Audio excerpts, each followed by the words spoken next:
La famille Sawadro, c'est l'enfant dont c'est Wenbarka Uriel Joanna, né le 25 juillet 2017 à Ouagadougou, de Samuel Sawadro et de Naomi Sawadro. Le Badini là est décédé depuis longtemps.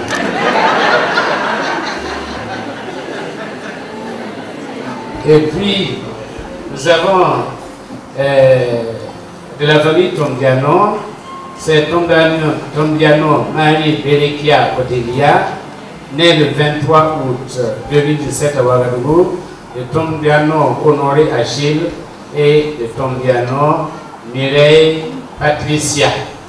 Amen. Nous voulons simplement poser la question. La parole de Dieu nous dit, laissez venir à moi les petits enfants et ne les empêchez pas.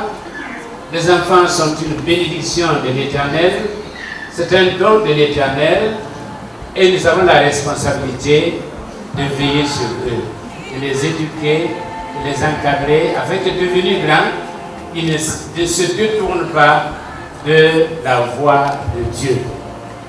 Monsieur et Madame Tombiano, est-ce que vous vous engagez? Regardez le public. Devant Dieu et devant les hommes, à éduquer ses enfants dans la voie de l'Éternel, à pourvoir aux besoins de cette fille et de lui donner tous les moyens nécessaires pour sa croissance à tous les niveaux. Est-ce que vous vous engagez devant Dieu et devant le peuple de Dieu à le faire? Oui, je prends l'engagement. Madame. Oui, je m'engage.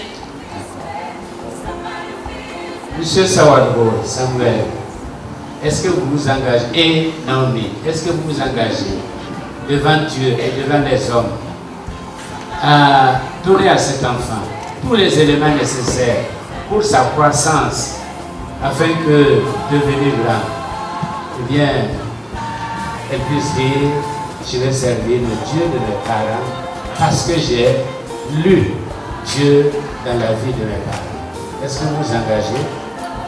Oui, je m'y engage personnellement. Oui.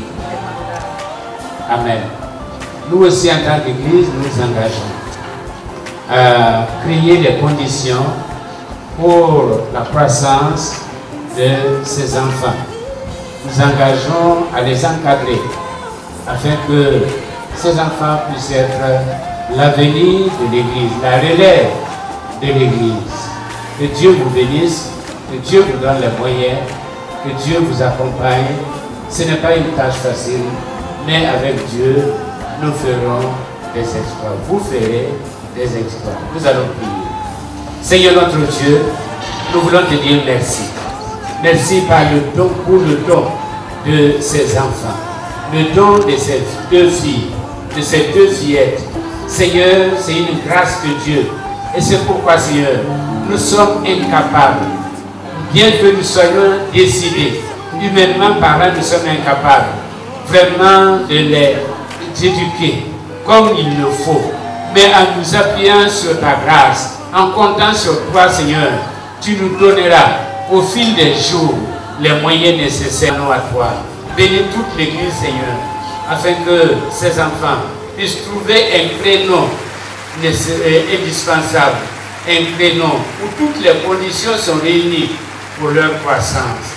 Merci de les protéger, merci de veiller sur eux, merci Seigneur Jésus-Christ de leur faire du bien, d'éloigner de la maladie, d'éloigner d'elle. Seigneur Jésus-Christ, oui, tout ce qui peut nuire à leur croissance. Merci Père, que ton nom soit loué et béni au nom de Jésus-Christ. Amen. Que Dieu vous bénisse. Amen. Je vous remets de cette fille-là, de présentation. Peut-être dans 15 ans, même moins de 10 ans, elle va regarder et elle va dire, je sais en quel jour j'ai été présenté. C'est ce jour-là que je me suis joint à l'église. certificat et en même temps la première Bible de l'enfant. Ça va aller.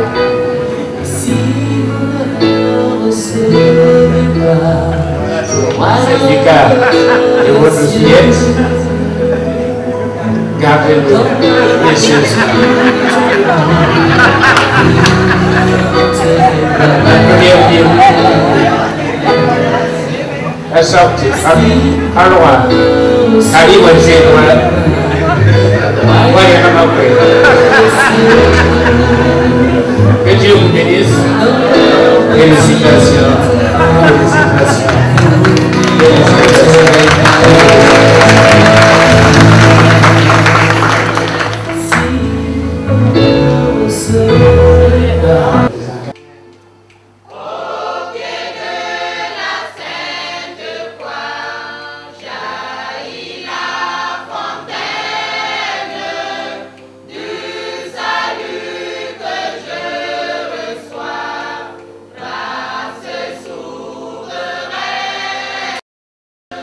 Oh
Merci, pasteur. Merci bien.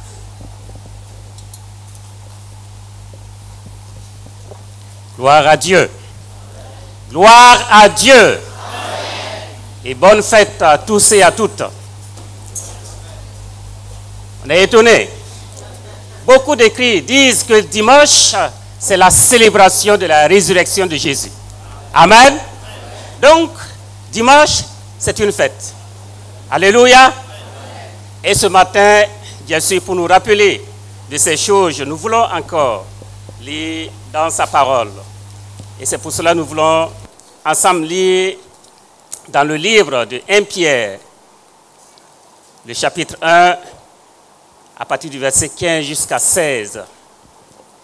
1 Pierre, l'épître de Pierre, la première épître de Pierre, le chapitre 1, le verset 15 à 16. Si vous y êtes, nous allons lire. Mais puisque celui qui vous a appelé est saint, vous aussi soyez saints dans toute votre conduite, selon qu'il est écrit. Vous serez saints, car je suis saint. Amen. Reprenez vos places.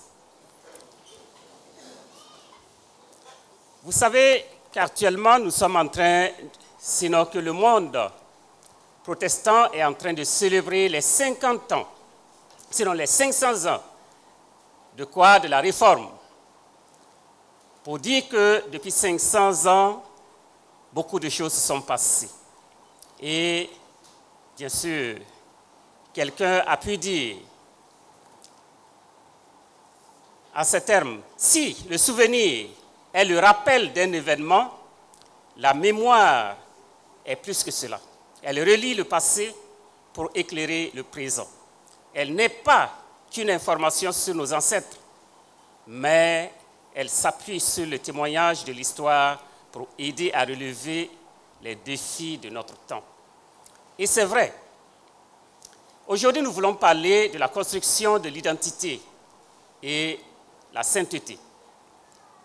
Parce qu'aujourd'hui, l'identité est en difficulté.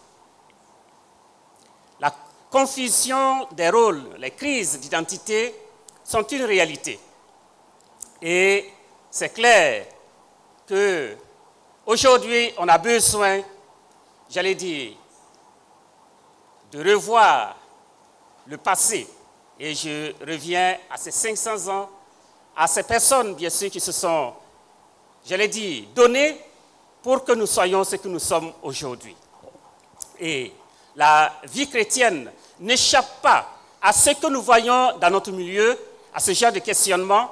Et une sociologue qui est bien connue du christianisme disait, c'est Danielle Hervieux, elle parle de religion éclatée et de fin des identités. Ce que nous étions, c'est vrai, comme quelqu'un le disait la dernière fois, il faut encore un petit balai pour qu'on revoie ce que c'est que notre vraie identité. Et c'est pour cela que je voudrais qu'on définisse un peu les concepts de l'identité. Les séculiers disent que les avoirs, les acquisitions matérielles, que ce soit les automobiles, maisons, diplômes, la position sociale, déterminent notre identité. Mais notre valeur n'est pas fonction de la cylindrée. Notre voiture, qu'elle soit grosse ou petite, la superficie de notre maison, qu'elle soit 1 hectare ou quelle que soit la dimension, tout cela ne fait pas de nous réellement ce que nous sommes. Et Elena Lassida dit, la liberté et la joie ne nous sont pas données par la voiture, ni la beauté par les vêtements, ni le pouvoir par les chaussures, ni le prestige par la montre. On peut réussir socialement et rater sa vie, ou l'exprimer différemment, perdre son âme. Et nous pouvons dire, notre être n'est pas défini par nos avoirs. Et cela est une vérité. Les concepts bibliques nous disent que l'identité se révèle dans notre rencontre de la différence. La lecture que nous venons de faire montre que, si nous partons dans Genèse, nous montre que Dieu sépare, différencie pour identifier. Et notre Dieu qui nous a créés réellement a son principe d'identification.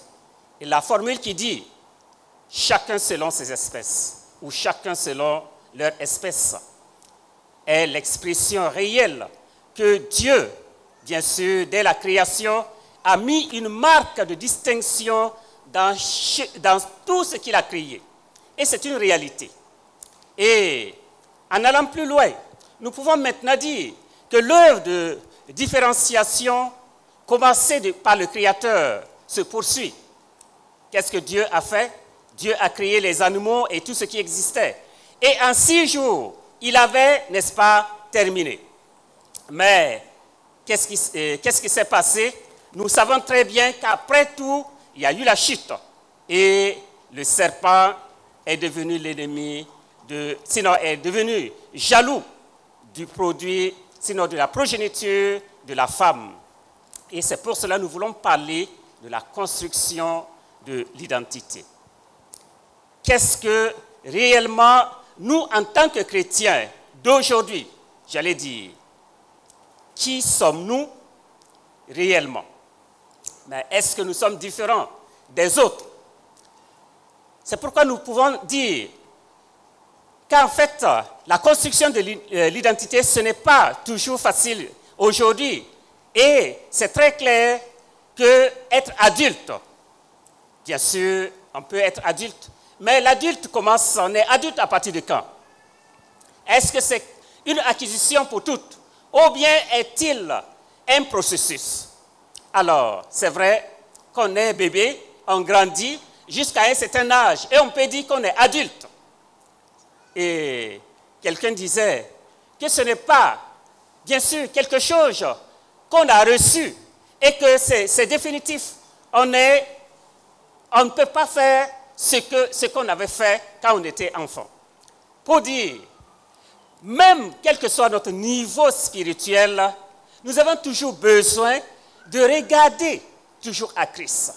On ne peut pas nous dire qu'on est chrétien et parce qu'on a acquis ce titre, sinon, quand on se dit chrétien, c'est fini. On n'a plus besoin d'avancer. Alors, si c'est cela, parlant de la construction de l'identité, et bien sûr, nous devons nous poser cette question. Alors, que ce soit sur le plan spirituel ou temporel, il nous faut toujours réellement nous identifier clairement. C'est pour cela que nous devons connaître les axes de notre identité. Et nous avons pris seulement 3. La dimension temporelle de l'identité. Si nous parlons de la dimension temporelle de l'identité, nous partons bien sûr simplement en disant que nous sommes des êtres historiques. Cela signifie quoi? Que notre existence se déroule dans un temps historique bien précis. Et c'est clair, nous ne pouvons pas dire que, bien sûr, ceux qui ont vécu il y a 100 ans, nous pouvons vivre la même chose aujourd'hui. Notre temps est différent de leur temps. Même si nous sommes chrétiens aujourd'hui, c'est clair que les chrétiens qui ont vécu il y a 100 ans, et nous parlons de 500 ans de réforme, ce n'est pas la même vie qu'ils ont vécue en tant que chrétiens. Alors, c'est pour ça que nous disons que, bien sûr, nous avons besoin de faire un détour pour savoir ce que les autres étaient, comment ils ont vécu et comment ils nous ont transmis ce que nous avons. En effet, pour la société traditionnelle, nous savons comment ça se passe. Là-bas, c'est générationnel. Alors, je suis prince, donc je sais que de toute façon, je peux être un jour le chef. Ça, c'est transmis d'une manière, j'allais dire, traditionnelle. Mais en tant que chrétien, notre position, j'allais dire, notre identité n'est pas seulement, j'allais dire, générationnelle. Il faudrait que chacun puisse se déterminer. Nous sommes marqués non seulement par notre époque, mais aussi par les lieux où nous avons vécu, à commencer par notre lieu de naissance. Et nous savons très bien que le pays natal, et avec ces paysages, les quartiers et la langue, sont bien sûr des choses qui restent dans notre esprit. Si nous partons au village, là où nous sommes nés, on se rappelle de certaines choses. Et cela ne quitte pas notre esprit. On sait qu'ici, c'est là que j'ai gardé les moutons. C'est ici que bien sûr on faisait ceci ou cela. Ça, ce sont des traits qui restent dans notre vie. Mais nous, en tant qu'enfants de Dieu, qu'est-ce qui marque réellement, j'allais dire, quels sont les traits qui réellement déterminent ce que nous sommes? Et c'est ce que nous pouvons, bien sûr, nous allons voir par la suite. Et si nous parlons de la dimension relationnelle de notre identité, nous savons très bien que chacun est marqué par ses relations. Mais tout cela, il faut savoir les choisir. Il y a un homme qui disait qu'il n'y a pas d'appartenance, il n'y a pas d'identité sans appartenance, mais elle n'en est pas le plus simple produit. Et Sartre disait, ce n'est pas ce qu'on a fait de nous qui est quelque chose, mais c'est ce que nous ferons de ce qu'on a fait de nous qui est important. Et c'est ce que nous avons reçu, ce que nous avons reçu des autres, qu'allons-nous faire de cet héritage? Et je crois que la chose, j'allais dire, demande à ce que nous puissions y réfléchir. Nous avons reçu beaucoup de nos pères, et même au Burkina ici, ce que les premiers missionnaires sont venus faire et ce qu'ils nous ont laissé comme héritage. Quand on nous dit qu'en quelques années, ils ont pu couvrir ce qu'ils appelaient le Mosiland, et bien sûr tout le Burkina, tout cela montre que c'est un héritage qu'ils nous ont légué. Et on se pose bien des questions. Qu'avons-nous fait de tout cela? Mais cela n'est pas, j'allais dire, une question. On ne doit pas seulement se poser cette question. Ce que nous devons nous dire aujourd'hui, quelles sont nos relations avec Dieu? Parce que ces hommes et ces femmes qui ont travaillé, nous savons très bien qu'ils ont réussi parce qu'ils avaient quelque chose de particulier. C'est leur vie, leur relation avec le Seigneur. Et c'est pour cela que nous parlons de relation avec Dieu. Il faut réellement savoir choisir, faire le bon choix. Et nous, en tant que chrétiens, notre relation avec Dieu nous construit. Et toutefois, nous savons très bien que cette construction dépend de nous. Dieu ne force personne. Si nous voulons, il peut nous conduire. Il nous trace un chemin à suivre. À nous de nous laisser guider. À nous de nous laisser réellement accompagner. Dieu est toujours là. Et Jésus l'a dit, je suis avec vous tous les jours jusqu'à la fin des temps. Pour dire que, parler de disponibilité, cela, on ne devrait même pas mentionner cela. Dieu est toujours disponible. C'est à nous maintenant de nous laisser conduire. Et nous pouvons, bien sûr, vivre notre foi de chrétiens d'une manière intense si nous voulons vraiment nous laisser conduire. Mais nous sommes, j'allais dire, une société organisée. Et nous vivons avec des hommes et des femmes.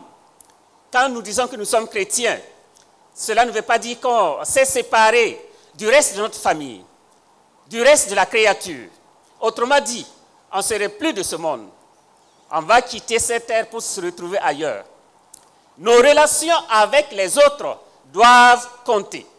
Parce que nous construisons notre identité par rapport à notre entourage.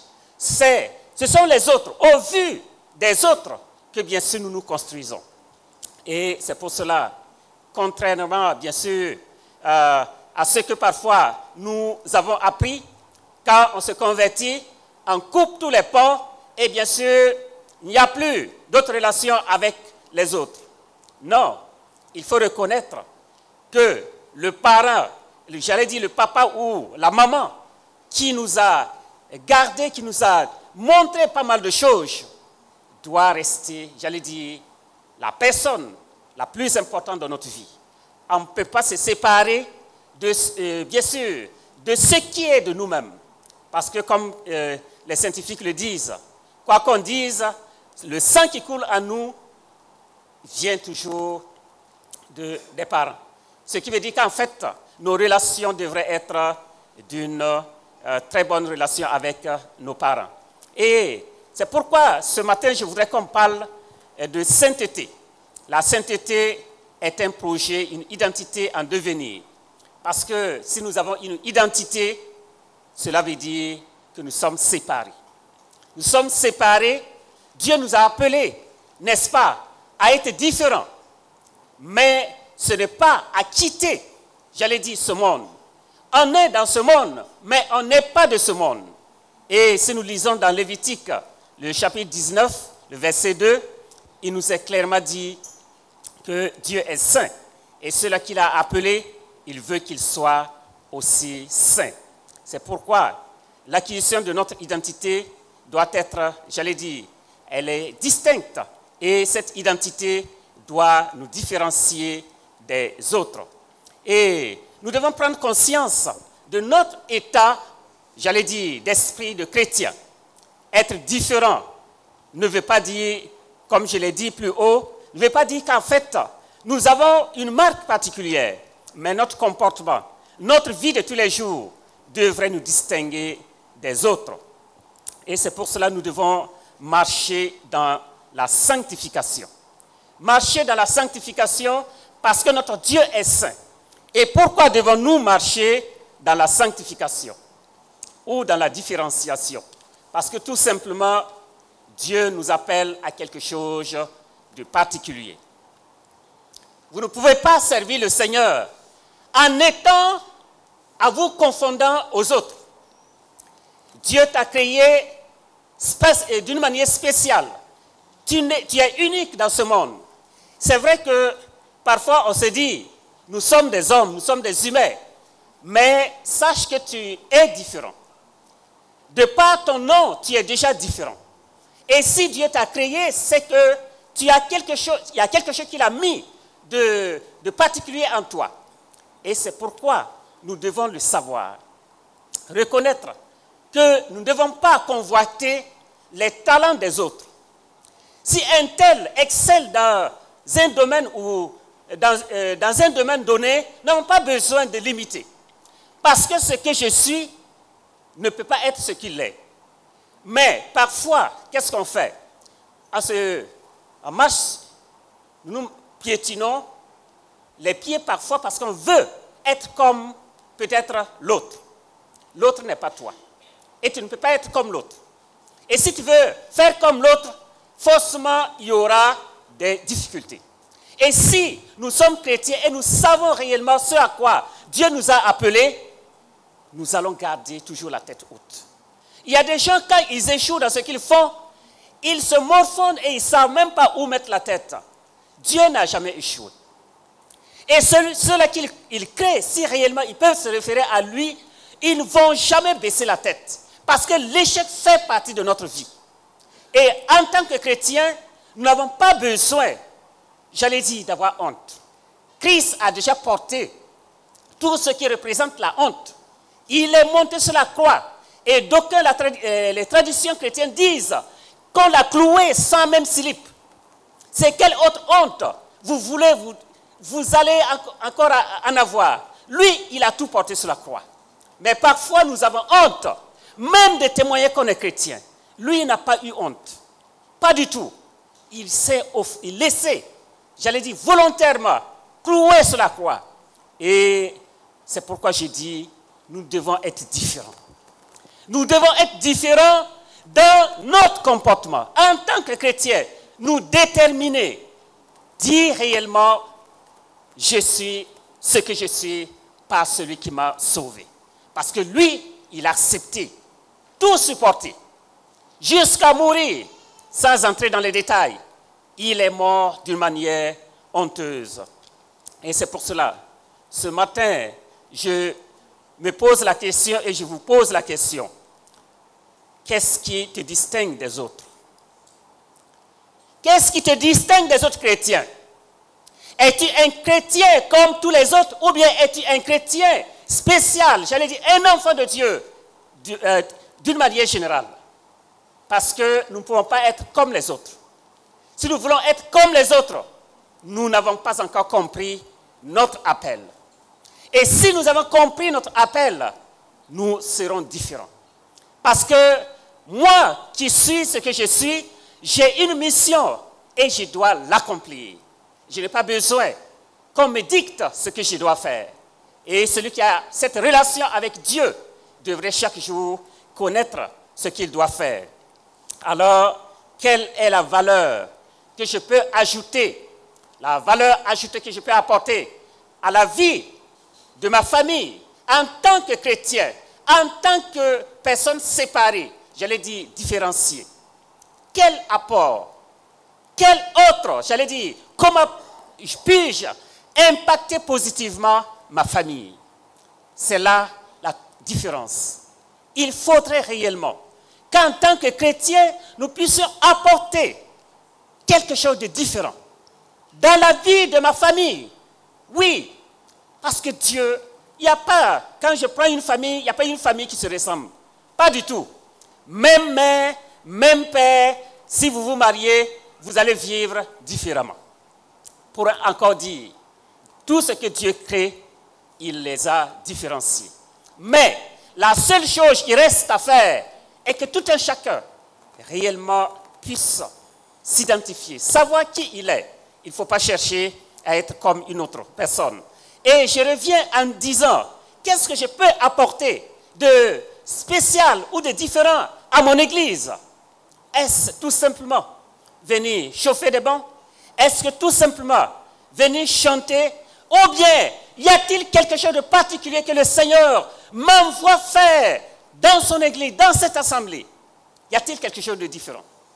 Autrement dit, si nous devons nous conformer à tout ce qui se passe, quand on entre à l'église, on sait qu'on va chanter, on sait qu'on va prendre les offrandes, on sait qu'on va faire ceci. Tout est déjà connu. De toute façon, on sait ce qui va se passer. Si c'est ainsi, la vie chrétienne, j'allais dire, notre participation au culte, alors, j'allais dire, c'est le conformisme. Il n'y a rien de différent. Qu'est-ce qui me distingue dans cette église? J'allais dire, aujourd'hui, qu'est-ce qu'il y a de particulier pour moi? S'il n'y a rien de particulier, c'est qu'on n'a pas encore connu pourquoi on est là. Et je repose la question, pourquoi es-tu là ce matin? Pour voir les pasteurs? Pour chanter, on s'est salué, c'est tout? Ou bien y a-t-il quelque chose de plus important? Je suis venu pour ça. Est-ce que réellement je l'ai fait? Est-ce que j'ai touché au but, à l'objectif? C'est pourquoi je suis venu. J'ai mis mon essence pour venir simplement regarder les autres? Non, je crois que non. Il y a quelque chose d'important que je viens faire. Et je dois l'identifier. Je dois le faire. Et quand réellement nous le faisons, toute l'Église, parce que tout un chacun va jouer son rôle, ce pourquoi il est venu, ce serait différent. Il y aura transformation, il y aura distinction dans les actions, il y aura un impact. Mais si c'est juste faire la même chose que tout le monde fait, il y aura toujours, bien sûr, j'allais dire, la somnolence. Parce qu'on ne sait pas pourquoi on est venu. Si on est venu pour dormir, alors laissez votre climatiseur en marche et restez là-bas dormir. Mais si on est venu pour rencontrer Jésus, alors on va chercher là où il se trouve. Se trouve-t-il sur l'estrade? Alors je vais tout faire pour le toucher. Je le toucherai. Mais si c'est tout simplement pour le plaisir de se retrouver, c'est important, mais ce n'est pas tout. Il faudrait qu'on sache pourquoi on est là. C'est ça qui fait la différence. D'être venu à l'église, bien sûr, et d'être venu pour rencontrer le Seigneur. Et ça devait réellement, j'allais dire, être ce que nous venons pour faire ici. Et si je pars plus loin, je me pose la question, en tant que chrétien, ou en tant que créature spéciale, différenciée, qu'est-ce que je peux apporter à ma nation? Mes frères et sœurs, il y a ici des hommes et des femmes qui, de par leur position, si réellement ils répondaient à leur appel, ils pouvaient, j'allais dire, bouleverser pas mal de choses positivement dans cette nation. Mais on se dit, puisque les autres le font déjà, Alors, il y a des gens, d'autres sont politiciens, d'autres sont ceci, ainsi de suite. Mais est-ce que c'est ta place? Est-ce que c'est ce que tu dois faire? Et si c'est ce que tu dois faire, le fais-tu bien? Est-ce que c'est ce que tu dois faire?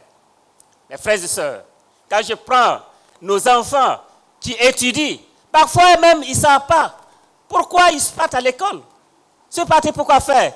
On m'a réveillé très tôt comme ça. Les parents ne savent pas. Je n'ai pas bien dormi la nuit. Vous savez?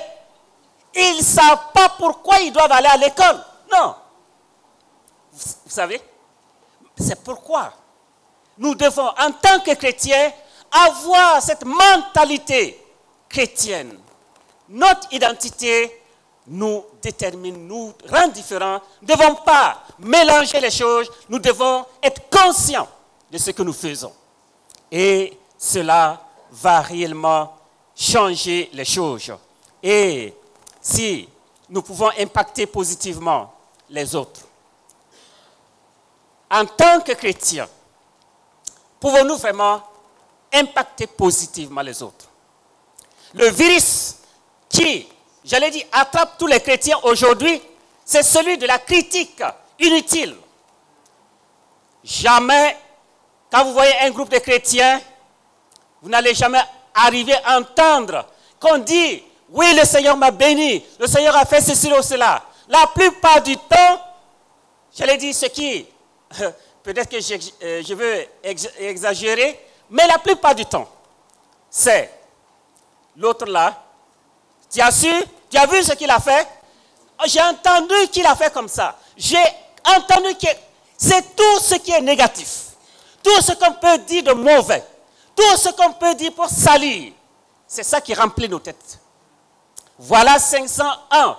Après avoir réformé, transformé le monde, nous nous retrouvons à critiquer des enfants élus, sanctifiés par le sang de Christ, de celui qui est monté sur la croix nue pour que vous soyez en vie. Et vous les critiquez inutilement. Moi, je préfère qu'on m'appelle me dire telle et telle autre chose. Ne le fais plus. Et je serai encore encouragé. Que d'entendre après quelqu'un qui m'a critiqué inutilement. Alors, par moment, il faut, j'allais dire, prier 1000 fois pour ôter cela de la tête. Parce qu'en tant qu'humain aussi, parfois il y a certaines critiques, quand vous les entendez, pour les en tout cas, les enlever, c'est difficile. Mais là n'est pas le problème. Pourquoi, en tant que chrétiens, nous qui devons impacter les autres, nous soyons là à les décourager. Nous soyons là à les vilipender, à dire des choses mauvaises sur eux. Si je dis, mon frère, véritablement a des qualités, voilà ce qu'il fait, voilà ce qu'il peut faire, et si je l'aide, il peut atteindre tel et tel niveau. Mon frère, on n'aura pas ce temps pour critiquer. Jamais. L'argent que nous dépensons inutilement, et il y a combien de jeunes qui chôment? Si on était conscient que ces chrétiens sont, j'allais dire, des hommes que Dieu a choisis pour le représenter, alors je pourrais investir dans leur vie et ils allaient mieux représenter Christ dans ma nation. Mais non, là n'est pas le cas. Ce qui nous intéresse, c'est même les voir marcher à pied. Là, on est content. Et peut-être avec nos gros moyens, on passe avec nos véhicules, mettre la poussière. Et puis bon, là, on est content. Nous, au moins, on est bien. Et c'est ça, être chrétien. C'est ça, être différent. N'est-ce pas? Alors, c'est pourquoi, encore, si nous revenons à notre texte de la sainteté et de la construction de l'identité, nous devons nous poser cette question. Comment puis-je être utile à la maison de Dieu? Comment je peux réellement impacter la vie des autres? Comment je peux être utile à Dieu dans sa maison? Ce n'est pas seulement venir à l'église. Ce n'est pas seulement être actif quelque part. c'est chercher à honorer Dieu, à honorer son peuple, à élever son nom dans tous les milieux que je suis. Parce que je suis différent. Dieu m'a séparé pour quelque chose de vraiment spécial. Et si ma spécialité, c'est de critiquer les gens, sachez que ce n'est pas de Dieu. Non, ça vient d'un autre Père. Ce n'est pas votre Père. Et c'est pourquoi nous devons faire la différence. C'est pourquoi aussi, je dis que nous devons aller au bout de nos talents. Si tu es différent des autres, c'est que tu as un talent aussi différent de lui ou d'elle. Ça, c'est clair. Il y a des gens, quand ils se lèvent ici pour chanter, tu as envie de prendre un lit pour te coucher et les écouter. Parce que c'est beau, c'est bien, ça te pénètre des pieds jusqu'à... Parce que c'est le talent. Mais il y a des gens comme moi, si je commence à chanter ici, tout le monde va sortir parce que c'est pas... Ah non, on va dire, il faut laisser quelqu'un d'autre chanter. N'est-ce pas? C'est comme ça. Si vous voulez être comme cette personne, vous allez vous fatiguer. Parce que vous n'avez pas ce talent. Mais nous devons aller au bout de nos talents. Il y a des gens qui sont assis parce que tout simplement on les a découragés. Ah non, m'a découragé, je ne peux pas continuer. Continue parce que tu n'es pas cette personne qui t'a découragé.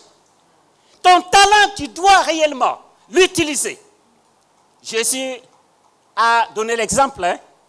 Ceux qui gèrent mal leur talent seront, j'allais dire, en tout cas, récompensés. Bon, mais ce ne serait pas ce serait pas de la bonne manière. Nous devons travailler réellement de manière à glorifier le Seigneur. Et qui n'a pas ce talent? Que ce soit au milieu, j'allais dire, professionnel, nous devons montrer que nous sommes chrétiens. Il y a des gens qui disent, quand ils travaillent, ah, ce n'est pas le chant de mon papa. Ce n'est pas le chant de ton papa. Et tu es là-bas pourquoi? Il faut rester à la maison. N'est-ce pas? Puisque ce n'est pas le chant de ton papa. Mais c'est plus que le chant de ton papa. Si je vais parler du papa, juste le papa du village, si c'est cela, je crois que c'est plus que cela. Dieu nous a appelés véritablement à être une bénédiction partout où nous sommes. Et nous devons le faire, l'exercer, démontrer que nous le sommes. Au service, j'allais dire dans certains services, il ne faut pas rencontrer certains chrétiens. Sinon, vous serez découragés. Peut-être à la maison, il y a eu un malentendu et parfois, au lieu de rentrer prier avant de venir, si vous les croisez, c'est sur vous qu'on veut se décharger. Non, c'est vrai, on peut avoir des problèmes. Mais sachez que vous pouvez tout déposer au pied de la croix avant de commencer votre travail. Nous, chrétiens, nous avons tous les privilèges. Mais est-ce qu'on sait qu'on est vraiment différent? On fait comme les autres. Les surfacturations. Est-ce qu'on est différent? Hein? Est-ce qu'on est différent? C'est vrai qu'ici, il n'y a pas ces personnes-là. Je suis content. Parce que notre église, au moins, ne fait pas ça. Amen. Ça, au moins, ça TGV. Je ne vais pas dire, comme quelqu'un le disait, qu'il va mettre son doigt au feu. Ça, ce n'est pas ça. Mais c'est pour dire que je suis convaincu que même si ça se faisait, on ne va plus faire. Voilà. Parce que vous êtes différents. Vous êtes séparés pour servir le Seigneur. Et c'est vraiment important. Ce matin, je voudrais tout simplement vous dire que le Seigneur vous a appelé à être utile partout où il vous envoie. Et dans cette église, il a besoin de vous. Si vous êtes là, ce n'est pas par hasard. Vous êtes important à ses yeux. Si important. Et tout ce qu'il a investi en vous, il voudrait que vous puissiez déployer cela. Ça a été une richesse, j'allais dire, inestimable pour cette église. Mais si nous le savons, nous allons nous lever. Nous allons ensemble nous attraper la main, j'allais dire main dans la main, et avancer et faire ce que Dieu nous a appelés à faire. Et nous allons voir combien Dieu va travailler. La première communauté chrétienne était louée. Pourquoi? Parce qu'elle savait tout mettre en commun. Et les non-chrétiens étaient obligés de dire, véritablement, ces gens sont des chrétiens. Ils sont différents. Ils ne sont pas comme nous. Mais aujourd'hui, je ne sais pas si on peut nous apprécier comme ça. Et je crois que c'est ce que, bien sûr, ce qu'on nous dit. Et c'est pour cela que je dis, la sainteté n'est plus une question de moralité, mais tout simplement, nous devons chercher à être séparés des autres, ne pas emprunter les autoroutes de ce monde. Le monde, bien sûr, c'est ce qui est contraire à la volonté de Dieu, à ce que Dieu veut faire dans ce monde. Le monde, ce n'est pas les climatiseurs et autres. Non, ça, c'est Dieu qui les a créés. J'allais dire le matériel et les matériaux, c'est Dieu qui les a déjà créés. Ça, ce n'est pas le monde.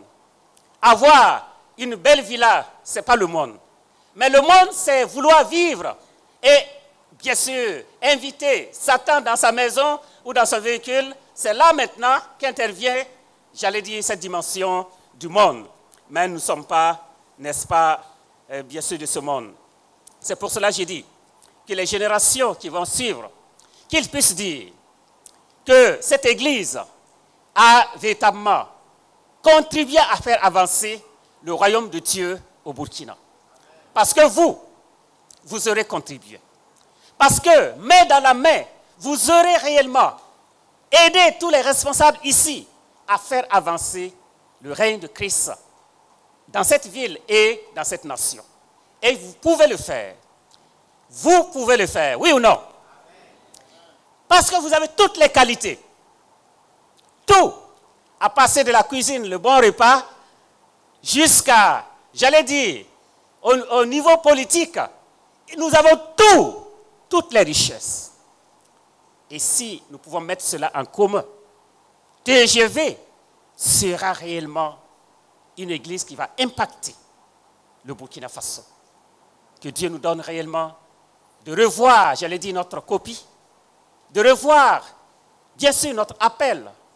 Et nous allons encore, j'allais dire, aller plus loin.